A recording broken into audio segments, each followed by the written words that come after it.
biotechnology and its applications. Biotechnology and its applications.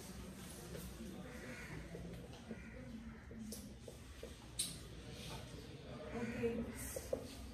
ਹੁਣ ਅਸੀਂ biotechnology ਕਰ ਚੁੱਕੇ ਹਾਂ ਕਿ ਬਾਇਓਟੈਕਨੋਲੋਜੀ ਕੀ ਹੁੰਦੀ ਆ। that is basically when we use the microorganisms for any particular use. ठीक है, or we can say we utilize the techniques to obtain certain products from the microorganisms. ठीक है, that is known as biotechnology. Biotechnology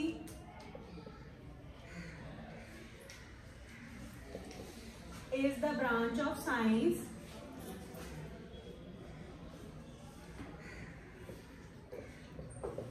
which deals with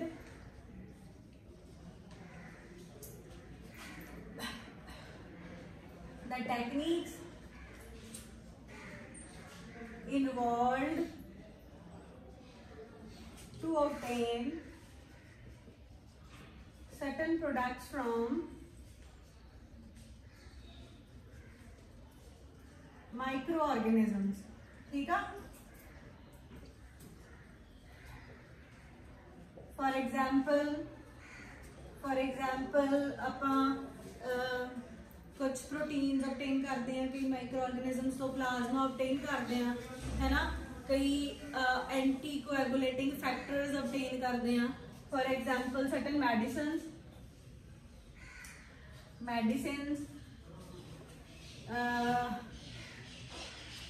antibodies etc.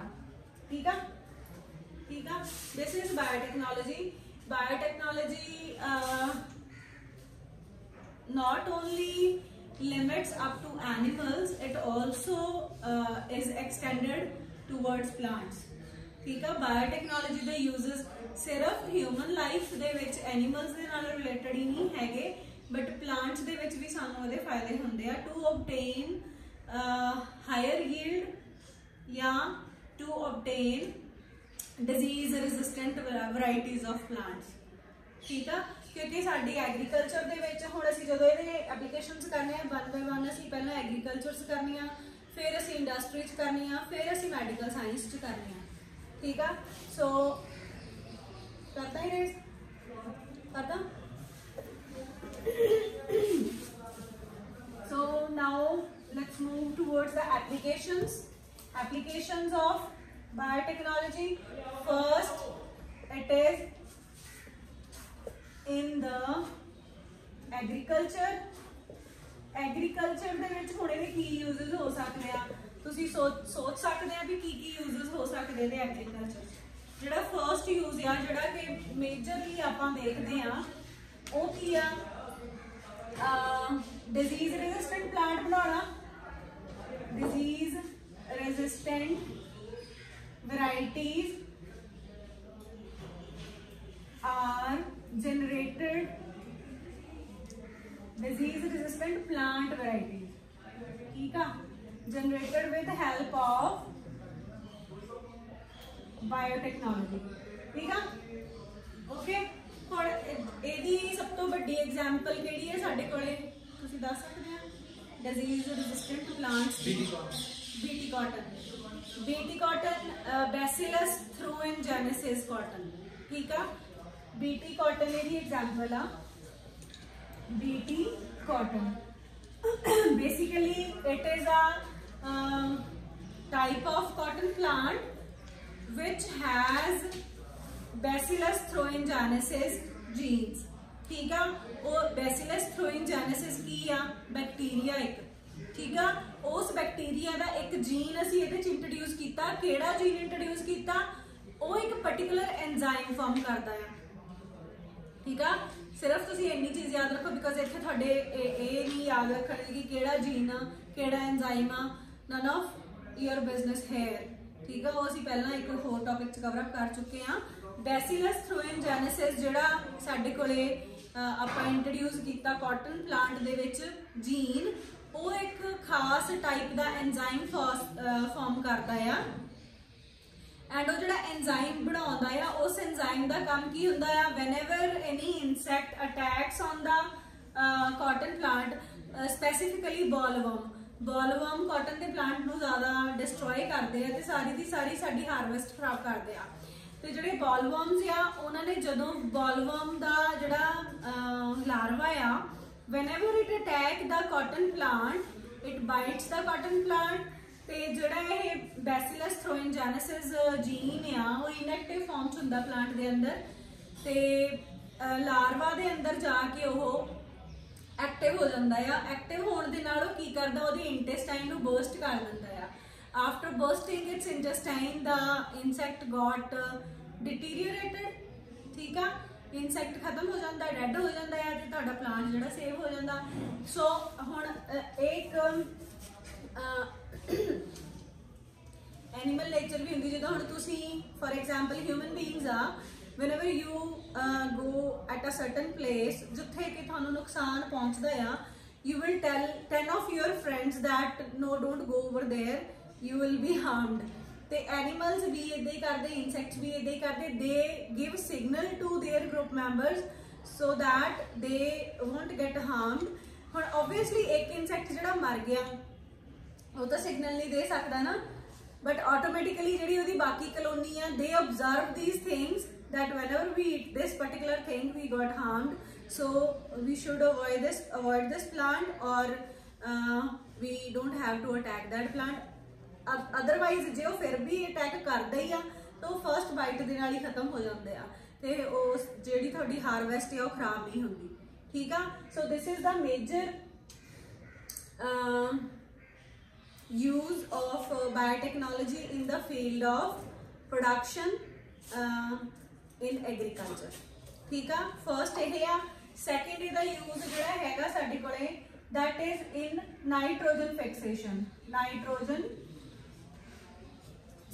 Fixation देखो, nitrogen fixation आप ये देखते हैं कि जेडे साडे कुछ लेग्यूमिनस प्लांट्स आ they help in fixing atmospheric nitrogen in the form of nitrate nitrite in the soil because the plants can't get direct form of nitrogen, ठीक है। They cannot absorb direct free nitrogen of atmosphere, otherwise भी oxide की form च ही होंगी है हमेशा, उन्होंने भी यूज नहीं कर सकते। But we have certain organisms, we have certain type of manures which help in fixing the nitrogen in the soil जिन्हों की plant use कर सकन। तुहाडे कोले हुण तुसीं देखिया बायो फर्टिलाइजर्स आ गए हैं बहुत तरह के, अलग अलग तरह के, है ना। तो आपां टैक्नीक्स यूज कीतियां, बायोटेक्नोलॉजी यूज की, अर्थवॉर्म नूं यूज करते हैं बायो फर्टिलाइजर के तौर पर असीं। ते इदां नहीं है कि सीधे असीं अर्थवॉर्म चक के असीं फील्ड में सुੱਟ दिंदे आ। We just make the manures with help of earthworms. We plant an area where we put the earthworm with the soil and they eat soil and the excreta of that earthworm is basically the thing which we use as manure, ठीक है। earthworm जो भी मिट्टी आ या जो भी डैब्रेज आ उन्होंने खाने तो बाद जो चीज़ एक्सक्रीटा की फॉर्म च बाहर कढ़दा आ that is rich in nitrogen basically and that help in making our soil rich in nutrients, ठीक है। तो दो यूजेस ये हो गए। देन उस तो बाद what we have else,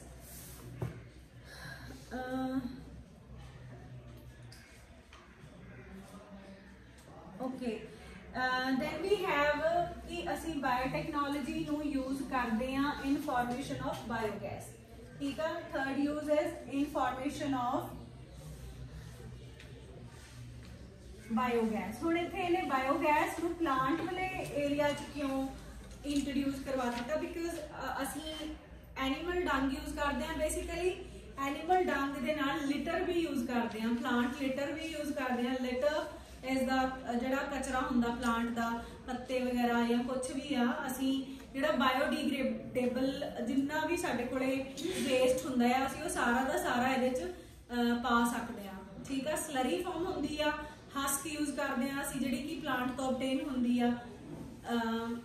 husk पता ना सारिआं नूं की हुंदी आ, नो तूड़ी नहीं कहते सी है ना, जी कि आफ्टर प्लांट हारवैसट आपां ਜਿਹੜੇ ਤੁਹਾਡੇ ਫੀਲਡ ਆ ਉਹਨਾਂ ਚੋਂ ਕਲੈਕਟ ਕਰਦੇ ਆ, ਉਹਨੂੰ ਅਸੀਂ ਮਿਕਸ ਕਰਦੇ ਆ ਸਲਰੀ 'ਚ, ਐਨੀਮਲ ਡੰਗ 'ਚ। ਐਨੀਮਲ ਡੰਗ ਦੇ ਵਿੱਚ ਜਦੋਂ ਅਸੀਂ ਹਸਕ ਮਿਕਸ ਕਰਕੇ ਅਸੀਂ ਬਾਇਓਗੈਸ ਪਲਾਂਟਸ ਦੇ ਵਿੱਚ ਪਾਉਂਦੇ ਆ ਤਾਂ ਉੱਥੇ ਵੀ ਮਿਥੈਨੋਜਨਸ ਮਾਈਕਰੋਬ ਹੀ ਹੁੰਦੇ ਆ। ਮਿਥੈਨੋਜਨਸ ਜਿਹੜੇ ਕਿ उस स्लरी के उत्ते एक्ट करके माइक्रोब बायोगैस फॉर्म करते। बायोगैस की कंपोजिशन तुसीं देखोगे तो methane is the maximum over there, ठीक है। तो एक तरह नाल ये टैक्नीक ही इवॉल्व की गई है। So it is also significance of biotechnology. Biotechnology develop हुई तो फिर ही यह टैक्नीक जी डिवेलप हुई है, otherwise nobody was known about the methanogens and about the formation of biogas, ठीक है। And biogas have several uses, as we can cook with the help of this gas, we can make our streets lightened with the help of this gas, street lamps या कोई भी तरह की lighting है जी कि not at to commercial scale but domestic ਆਪਾਂ users ਦੇ ਲਈ ਇੱਥੋਂ ਪ੍ਰੋਡਿਊਸ ਹੋਈ ਗੈਸ ਨੂੰ ਕੁਕਿੰਗ ਲਈ ਤੇ ਲਾਈਟਿੰਗ ਦੇ ਲਈ ਯੂਜ਼ ਕਰ ਸਕਦੇ ਹਾਂ, ਠੀਕ ਆ। ਦੈਨ ਉਸ ਤੋਂ ਬਾਅਦ ਨੈਕਸਟ ਯੂਜ਼ ਇਹਦਾ ਕੀ ਹੈਗਾ ਆ, ਪੋਸਟ ਹਾਰਵੈਸਟ ਪ੍ਰੋਸੈਸ ਇਹਦੇ ਵਿੱਚ ਹੀ ਕਵਰ ਅਪ ਹੋ ਜਾਂਦੇ ਆ ਕਿ ਜਿਹੜੇ ਪੋਸਟ ਹਾਰਵੈਸਟ ਅਸੀਂ ਹਸਕ ਵਗੈਰਾ ਹੈਗੀ ਉਹਨੂੰ ਯੂਜ਼ ਕਰਦੇ ਆ, ਠੀਕ ਆ। ਤੇ ਅੱਜ ਕੱਲ੍ਹ ਹੋਰ ਵੀ ਬਹੁਤ ਚੀਜ਼ਾਂ ਹੈਗੀਆਂ ਜਿਹੜੀਆਂ ਕਿ ਪੋਸਟ ਹਾਰਵੈਸਟ ਲੋਸ ਨੂੰ ਘੱਟ ਕਰਨ ਲਈ ਕੀਤੀਆਂ ਜਾਂਦੀਆਂ। That is also with help of biotechnology कि तुसी उन्होंने कट के काइंड ऑफ फर्टिलाइजर मैन्योर बनाने के लिए यूज़ कर सकते हैं, बट उन्होंने बहुत टाइम तक डंप एरिया च रखना पैंदा आ। एंड ईवन दो तुसी अपने घर का जिहड़ा किचन वेस्ट हैगा आ, totally kitchen waste without any kind of plastic, तुसी उन्होंने 15 डेज तो 1 मंथ तक की प्रोसैसिंग च रख के उन्होंने एक वधिया मैन्योर की तरह यूज़ कर सकते हैं अपने किचन गार्डन के विच, ठीक है। एग शैल्स नूं यूज़ कर सकते हैं, ठीक है। एग शैल्स नूं दैन वैजीटेबल का जिहड़ा गारबेज आ, जो भी तुहाडे किचन च जिद्दां दा भी कचरा हैगा, बिकॉज किचन का सारा जो भी वेस्ट हुंदा टोटली वो बायोडिग्रेडेबल हुंदा है। तो उन्होंने तुसीं 2-3 कंटेनर्स दे विच सैपरेटली रख के ਉਹਦੇ ਨਾਲ थोड़ा कोकोनट ਜਿਹੜਾ पीट मिलता है, कोकोनट पीट मिल जाता बहुत आराम नाल मार्केट, कोकोनट पीट मिक्स करके then you can make a good fertiliser, ठीक है। ओके, हुण ये सीगी बायोटैक्नोलॉजी इन एग्रीकल्चर। एग्रीकल्चर दे विच जिहड़े इहदे होर यूजेस दित्ते आ, ਉਹ एक यूज इन्हां ने दित्ता हैगा टिश्यू कल्चर, ठीक है। That is little different but we can discuss over here. Tissue culture से की हुंदा आ, whenever you have some plants with the kind of disease, you can utilize just a small part of that plant which is disease free and make a new plant from that a small part, ठीक है। हुण suppose साडे कोले arrange करदा tissue culture से की हुंदा आ,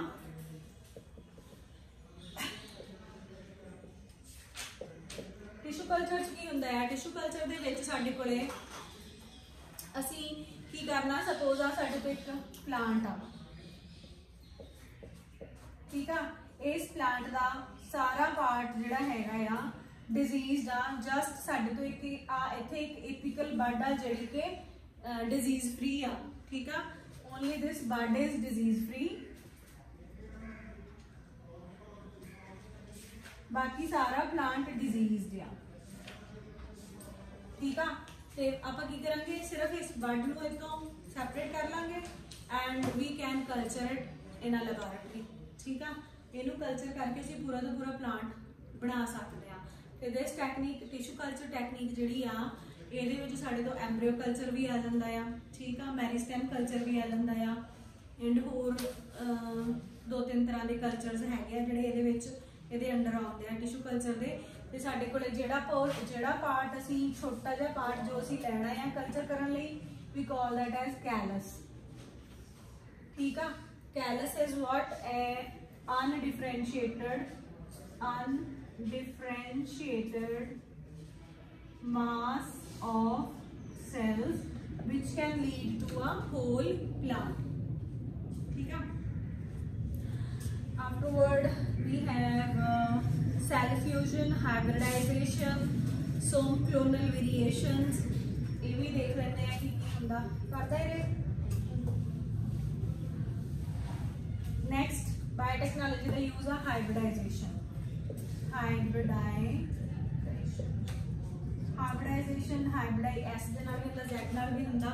ਇਹਦੇ ਜਿਹੜੀ ਸਾਡੀ ਬ੍ਰਿਟਿਸ਼ ਇੰਗਲਿਸ਼ ਆ ਤੇ ਜਿਹੜੀ ਆਪਾਂ ਸੈਕੰਡ ਕਰਦੇ ਹਾਂ, ਦੋ ਤਰ੍ਹਾਂ ਦੀ ਜਿੱਦਾਂ ਐਕਸੈਪਟੇਬਲ ਲੈਂਗੁਏਜ ਆ ਇੰਗਲਿਸ਼, ਦੋਨੋਂ ਦੇ ਵਿੱਚ ਸਪੈਲਿੰਗ ਅਲੱਗ-ਅਲੱਗ ਹੁੰਦੇ ਆ ਸਮ ਟਾਈਮ. ਠੀਕ ਆ, ਤਾਂ S ਦੇ ਨਾਲ ਵੀ ਹੋ ਜਾਂਦਾ, Z ਨਾਲ ਵੀ ਹੋ ਜਾਂਦਾ ਹਾਈਬ੍ਰਿਡਾਈਜੇਸ਼ਨ ਦੇ ਵਿੱਚ ਕੀ ਹੁੰਦਾ ਆ ਕਿ ਆਪਾਂ ਹਾਈਬ੍ਰਿਡ ਤਿਆਰ ਕਰਦੇ ਹਾਂ. ਠੀਕ ਆ, ਹੁਣ ਤੁਸੀਂ ਅੱਜ ਕੱਲ ਜਿੰਨੇ ਵੀ ਪਲਾਂਟ ਦੇਖਦੇ ਆ, ਮੋਸਟਲੀ ਤੁਸੀਂ ਜਦੋਂ ਉਹਦੇ ਸੀਡ ਲੈਂਦੇ ਆ ਸੋ ਕਰਨ ਲਈ, ਜਾਂ ਫਿਰ ਤੁਸੀਂ ਜਦੋਂ ਵੈਜੀਟੇਬਲਸ ਲੈਂਦੇ ਆ, ਤਾਂ you people might observe the size of fruit. ਠੀਕ ਆ, ਤੇ ਜੇ ਫਰੂਟਸ ਹੋ ਜਾਂ ਵੈਜੀਟੇਬਲਸ ਹੈਗੀਆਂ ਜੋ ਵੀ ਆ, ਉਹਨਾਂ ਦਾ ਤੁਸੀਂ ਕੁਆਲਿਟੀ ਦੇਖਣੀ ਆ ਤਾਂ ਉਹਦੀ ਕੁਆਲਿਟੀ ਕਹਿ ਸਕਦੇ ਹਾਂ. ਠੀਕ ਆ, ਸਾਈਜ਼ ਤੇ ਉਹਦਾ ਪ੍ਰੋਡਕਟ ਜੋ ਵੀ ਉਹਦੇ ਤੋਂ ਤੁਸੀਂ obtain ਕਰਦੇ ਆ, ਜੂਸ ਜਾਂ ਜੋ ਵੀ ਉਹਦਾ ਯੂਟਿਲਾਈਜ਼ ਕਰਦੇ ਪਲਪ. ਤੇ ਜਿਹੜੇ ਹਾਈਬ੍ਰਿਡਾਈਜ਼ਡ ਪਲਾਂਟਸ ਨੇ, ਹਾਈਬ੍ਰਿਡਾਈਜ਼ਡ ਫਰੂਟਸ ਜਾਂ ਜੋ ਵੀ ਆ, ਇਹ ਛੋਟੇ ਸਾਈਜ਼ ਹੁੰਦੇ ਆ, ਵੱਡੇ ਸਾਈਜ਼ ਹੁੰਦੇ ਆ. These are of bigger size. ਤੁਸੀਂ ਉਹ ਗੁਆਵਾਸ ਨਹੀਂ ਦੇਖੇ ਅੱਜ ਕੱਲ, ਬਹੁਤ ਬਿਗਰ ਸਾਈਜ਼ ਦੇ ਆ ਰਹੇ ਆ ਮਾਰਕੀਟਸ ਦੇ. all are hybridized and moreover they are with less seeds. ਠੀਕ ਆ, ਇਹ ਦੋ ਚੀਜ਼ਾਂ ਜਿਹੜੀਆਂ ਮੇਨ ਜਿਨ੍ਹਾਂ ਨੂੰ ਫੋਕਸ ਕੀਤਾ ਜਾਂਦਾ. ਪਰ I personally believe that they don't taste good. ਠੀਕ ਆ, ਜੇ ਤੁਸੀਂ ਨੈਚੁਰਲ ਵਾਈਲਡ ਵੈਰਾਈਟੀ ਦੇ ਨਾਲ ਉਹਦਾ ਟੇਸਟ ਕੰਪੇਅਰ ਕਰੋਗੇ ਤੇ they don't taste that good as the wild one. ਠੀਕ ਆ, particularly in the case of fruits. But we have various fruits which really taste good even though they are hybridized. And radish, turnip, lady finger, ਇਹ ਸਾਰੀਆਂ varieties ਅੱਜ ਕੱਲ hybridised ਆ ਰਹੀਆਂ market ਦੇ ਵਿੱਚ, ਬਿਕੋਜ਼ ਉਹ ਉਹਨਾਂ ਦਾ ਸਾਈਜ਼ ਜਿਹੜਾ ਆ ਉਹ ਲਾਰਜਰ ਹੁੰਦਾ and people really want more quantity in less money, ਹੈ ਨਾ. ਤੇ ਕੰਪੇਅਰ ਕਰਦੇ ਹਾਂ ਜੇ ਅਸੀਂ ਲੇਡੀ ਫਿੰਗਰ ਵੀ, ਤੇ ਜਿਹੜੀਆਂ ਹਾਈਬ੍ਰਿਡਾਈਜ਼ਡ ਵੈਰਾਈਟੀਜ਼ ਆ they are larger in size as compared to the normal one. And ਹਰ ਕੋਈ ਇਹ ਵਧੀਆ ਸਮਝਦਾ ਹੈ ਕਿ ਲਾਰਜਰ ਚੀਜ਼ ਨੂੰ ਹੈਂਡਲ ਕਰਨਾ ਇਜ਼ ਈਜ਼ੀਅਰ. ਠੀਕ ਆ, ਸੋ ਹਾਈਬ੍ਰਿਡਾਈਜੇਸ਼ਨ ਉੱਥੇ ਸਾਨੂੰ ਹੈਲਪ ਕਰਦੀ ਆ.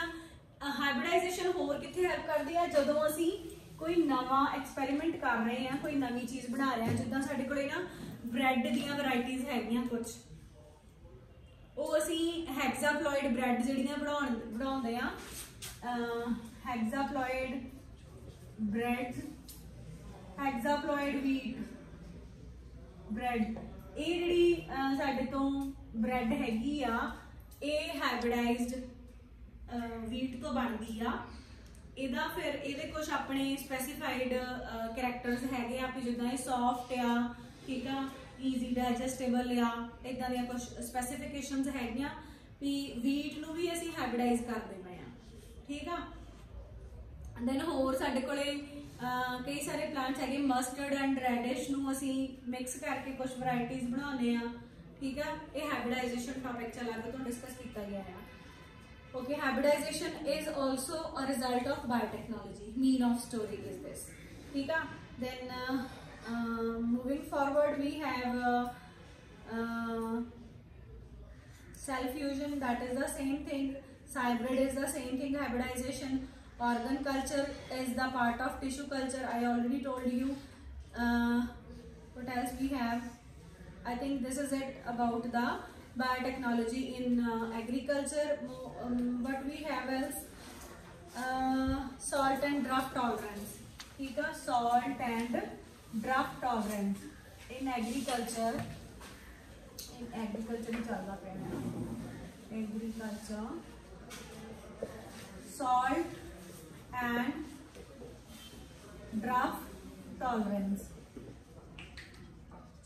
साडे कोल ना कुछ जिदा एरियाज है थ्रू इंडिया ਜਿਹੜੇ कि सॉल्टी एरियाज आ जिथे कि असी प्लांट ग्रो नहीं कर सकते, we can't grow plant in the salt areas. We do have in Punjab also. उन्होंने केड़ी जमीन कह देंगे कुछ पर नो रेती इज सैंडी सॉइल ते सलाइन सॉइल होंदी है ये, एंड जिथे कि तुसी खेती नहीं कर सकते, you can't grow crops over there. इनू कुछ पर्टिकुलर नाम यूज करते हैं आप मेरे माइंड च नहीं आ रहा हाँ इस वेले। सॉल्टी जी सॉइल होंगी है नहीं, बंजर इज इनफर्टाइल, बंजर इज इनफर्टाइल। एक वो होंदा नहीं है कुछ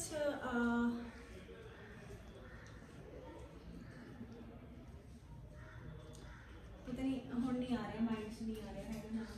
तो जी सॉल्ट वाली जमीन आ उत्थे यूजली कि असी ग्रो नहीं कर सकते। एक साडे पंजाब दे विच एक एरिया आ सी एरिया दे नाल पैंदा आ वो, उत्थे भी ये सॉल्ट सॉइल होने करके एंड उत्थे सॉइल जिहड़ी आ उहदे विचों पानी यूज आउट होंदा रहिंदा जस्ट बिकॉज ऑफ सॉइल। ते ਉਹ सॉइल ਨੂੰ ਉਹਨਾਂ ਨੇ प्रॉन फार्म फिश फार्मिंग तो इलावा प्रॉन फार्मिंग के लिए उन्होंने यूज किया गया। काफ़ी बड़ा प्रॉन फार्म उत्थे बनाया है हुण उन्होंने, ते प्रॉन्स उत्थे कल्चर हो रहे हैं ते they had utilised that soil in a better way. तो असी हुण जिहड़ी बायोटैक्नोलॉजी की गल करते हैं, बायोटैक्नोलॉजी की हेल्प नाल आपां वैरायटीज़ प्लांट दी इदां दी तैयार कीतियां जिहड़ियां कि सॉल्ट या सोका ड्राफ बंजर दे विच हुंदा है, ठीक है। वो ड्राफ जी बिल्कुल सुक्की हुई सॉइल है जिथे पानी की कमी है, पानी के कोई सोर्सेज नहीं अवेलेबल, उस जगह को यूटिलाइज करने लई ते सॉल्ट वाली सॉइल दे विच बहुत एफिशिएंसी दे नाल ग्रो हो जान ते असीं उन्हां दा प्रोडक्ट ऑब्टेन कर सकीए। उहदे विच भी असीं बायोटैक्नोलॉजी यूज कीती है, ठीक है। बायोटैक्नोलॉजी उहदे विच भी हैल्प करती है। कुछ ऐसियां वैरायटीज़ आपां ऑब्टेन कीतियां आ, ठीक है। then we have nutritional quantity आपां quality improve कीती आ ते एदी बेस्ट एग्जांपल साडे कोले जेडी nutritional value enhance कीती आ, एदी बेस्ट एग्जांपल हैगी साडे कोल golden rice. Golden rice which is vitamin A rich rice, ठीक है। That help in curing night blindness also, क्योंकि कुछ लोग जिन्हों नाइट ब्लाइंडनेस होंगी है विटामिन ए की कमी ना होंगी है। तो विटामिन जिहड़ा ये गोल्डन राइस आ ये असी जेनेटिकली इंजीनियर किया है गोल्डन राइस, और ये हेल्पफुल आ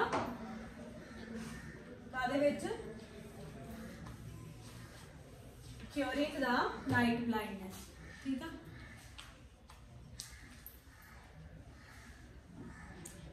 ओके बीटी कॉटन आप डिस्कस कर चुके हैं। बीटी कॉटन दा they have told us the whole process के किद्दां हो जिहड़ा लार्वा आ जदों वो बाइट करदा है प्लांट नूं उहदे विच जिहड़े बैसिलस थ्रोइनजेनेसिस जिहड़े क्राई प्रोटीन हुंदे आ वो किद्दां बर्स्ट हुंदे आ, किद्दां उहदे इंटेस्टाइन नूं बर्स्ट करदे आ दा सारा प्रोसीजर उन्हें दस्सिया आ step by step. Cry protein crystallised form च हुंदा आ, क्राई प्रोटीन जिहड़ा हैगा वो activated form of toxin form करदा आ। दैन जदों लार्वा नूं खा चुका हुंदा आफ्टरवर्ड ये सारा कुछ हुंदा आ। एंड थर्ड स्टैप ते आण के जो टॉक्सिन हैगा उहदी इंटेस्टाइन नूं बर्स्ट कर दिंदा आ, ठीक है। तो अल्टीमेटली जो साडा पर्पज हुंदा है वो हल हो जाता है कि साडी प्लांट जो क्रॉप आ वो हार्म नहीं हुई, ठीक। We have edible vaccines also जिहड़ियां कि असीं एडिबल वैक्सीन्स ਜਿਹੜੀਆਂ ਆਪਾਂ ਪਲਾਂਟਸ ਤੋਂ obtain ਕਰਦੇ ਆ ਵਿਦ ਹੈਲਪ ਆਫ ਬਾਇਓਟੈਕਨੋਲੋਜੀ ਜਾਂ ਐਨੀਮਲ ਤੋਂ obtain ਕਰਦੇ ਆ ਵਿਦ ਹੈਲਪ ਆਫ ਬਾਇਓਟੈਕਨੋਲੋਜੀ। ਅਸੀਂ ਕੀ ਕਰਦੇ ਆ, ਜਿਹੜਾ ਸਾਡਾ ਇੰਟਰਸਟ ਦਾ ਵੈਕਸੀਨ ਹੈਗਾ ਆ ਜੋ ਸਾਨੂੰ ਚਾਹੀਦਾ ਆ, ਉਸ ਇੰਟਰਸਟ ਦਾ ਜੀਨ ਅਸੀਂ ਇੰਟਰੋਡਿਊਸ ਕਰਵਾ ਦਿੰਦੇ ਪਲਾਂਟ ਦੇ ਵਿੱਚ। ਇੱਥੇ ਨੇ ਕੁਝ ਐਗਜ਼ਾਮਪਲਸ ਜਿਹੜੀਆਂ ਦਿੱਤੀਆਂ ਹੈਗੀਆਂ ਆ। Antigens from the several pathogen have been expressed in plants in banana and tomato. Such antigens antigenic protein have been expressed. ਤੇ ट्रांसजेनिक बनाना, ट्रांसजेनिक वर्ड ਦਾ ਮਤਲਬ ਹੁੰਦਾ ਆ genetically engineered thing, ਠੀਕ ਆ। transgenic is equal to genetically engineered ਜਾਂ genetically modified thing, ਠੀਕ ਆ। ਤੇ ਜਦੋਂ ਕਹਿੰਦਾ ਸੀ ਉਹ ਟੋਮੈਟੋਜ਼ ਐਂਡ ਬਨਾਨਾਸ ਜਿਹੜੇ ਜੈਨੇਟਿਕਲੀ ਇੰਜੀਨੀਅਰਡ ਆ ਉਹਨਾਂ ਨੂੰ ਕੰਜ਼ਿਊਮ ਕਰਦੇ ਹੈਗੇ ਆ, ਤੇ ਪੀਪਲ ਜਿਹੜੇ ਕੋਲਰਾ ਜਾਂ ਹੈਪੇਟਾਈਟਸ ਬੀ ਤੋਂ ਸਫਰ ਕਰ ਰਹੇ ਸੀਗੇ ਉਹ ਇੰਪਰੂਵ ਹੋਏ, ਠੀਕ ਆ। ਤੇ ਐਡੀਬਲ ਵੈਕਸੀਨਸ ਆਪਾਂ ਫਿਰ ਟੋਮੈਟੋ ਐਂਡ ਬਨਾਨਾ ਇਹਦੀ ਹੈਲਪ ਨਾਲ ਅਸੀਂ ਕੋਲਰਾ ਤੇ ਹੈਪੇਟਾਈਟਸ बी ਇਹਦੇ ਪੇਸ਼ੈਂਟਸ ਨੂੰ ਕਿਉਰ ਕਰ ਸਕਦੇ ਆ ਇਨ ਦਾ ਪਾਸਟ ਟਾਈਮ, ਠੀਕ ਆ। then one more major example of application of biotechnology या use of biotechnology is insulin formation, ठीक आ। ਉਹ ਸਾਡੇ ਕੋਲੇ ਐਨੀਮਲ ਦੀ ਹੈਲਪ ਨਾਲ ਅਸੀਂ ਤਿਆਰ ਕੀਤਾ ਸੀਗਾ, ਕੁਝ ਪਲਾਂਟ ਦੇ ਵਿੱਚ ਵੀ ਕੀਤੇ ਸੀ। we will continue it tomorrow, ਠੀਕ ਆ। This is enough for today. We will continue that.